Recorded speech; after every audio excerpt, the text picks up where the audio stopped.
Hello everyone, मैं हूं आपका दोस्त निशांत और ज्ञान सफारी में आपका स्वागत है। हर माता पिता अपने बच्चे के भविष्य के लिए परेशान रहता है। वो हमेशा सोचते हैं कि वह अच्छे स्कूल में पढ़े, अच्छे कॉलेज में जाए, डिग्री हासिल करे। और ऐसा ही एक धनी परिवार था सिएटल वॉशिंगटन में, जहां पर जन्म होता है एक ऐसे बच्चे का जो हार्वर्ड जैसी यूनिवर्सिटी को छोड़कर कंप्यूटर के पीछे भागता है, और ऐसा भागता है कि वह 31 साल की उम्र में करोड़पति बन जाता है। जी हाँ, आज हम बात करने जा रहे हैं माइक्रोसॉफ्ट के को फाउंडर बिल गेट्स के बारे में। इनका पूरा नाम विलियम हेनरी गेट्स है। बिल गेट्स का जन्म 28 अक्टूबर 1955 को सिएटल वॉशिंगटन में एक धनी परिवार में हुआ।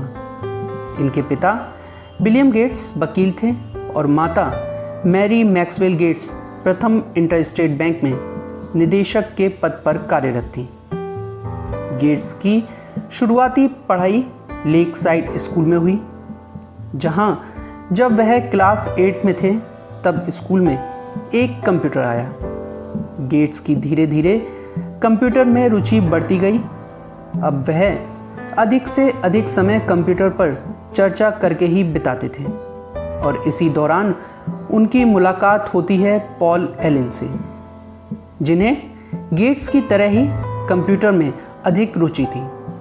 गेट्स ने जल्द ही अपनी प्रतिभा को दिखाते हुए 13 वर्ष की आयु में पहला कंप्यूटर प्रोग्राम लिखा, जिसका नाम टिक टैक टो रखा गया।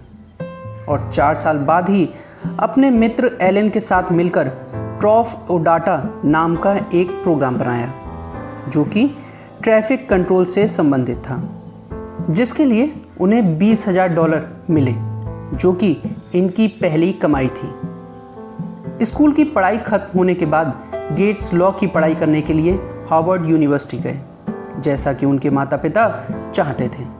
लेकिन गेट्स की रुचि अभी भी कंप्यूटर प्रोग्रामिंग को लेकर ही थी। इनके मित्र पॉल एलन ने हनीवेल कंपनी को ज्वाइन किया, और 1974 में गेट्स ने भी अपनी डिग्री बीच में ही छोड़कर हनीवेल कंपनी को ज्वाइन कर लिया।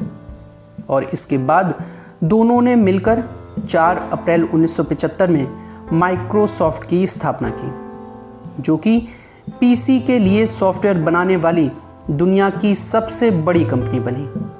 कुछ समय बाद ही IBM को अपने पर्सनल कंप्यूटर के लिए एक सॉफ्टवेयर की ज़रूरत थी, जिसके लिए माइक्रोसॉफ्ट से बात की गई, और तभी माइक्रोसॉफ्ट ने MS-DOS नाम के ऑपरेटिंग सिस्टम को बनाना शुरू किया, जिसने 1983 तक ग्लोबल मार्केट में माइक्रोसॉफ्ट की पहुंच 30% तक कर दी। MS-DOS की सफलता के बाद माइक्रोसॉफ्ट ने विंडोज़ ऑपरेटिंग सॉफ्टवेयर लॉन्च किया, जो कि MS-DOS से बेहतर था, और अब इसी के अपडेट वर्जन समय समय पर उपलब्ध होते जा रहे हैं। ऑपरेटिंग सॉफ्टवेयर की सफलता और वाहवाही के बाद माइक्रोसॉफ्ट ने MS office, MS Excel, MS PowerPoint जैसे सॉफ्टवेयर भी लॉन्च किए, जिसकी मदद से माइक्रोसॉफ्ट ने कंप्यूटर बिजनेस पर 90% तक का कब्जा कर लिया।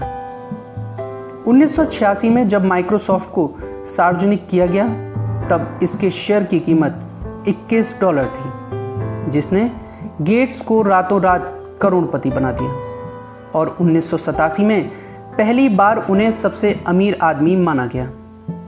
इसी दौरान वह मेलिंडा से मिले, जो कि कंपनी में प्रोडक्ट मैनेजर के पद पर कार्यरत थी, और धीरे धीरे बढ़ती नज़दीकियों के बाद 1 जून 1994 को गेट्स और मेलिंडा की शादी हो गई।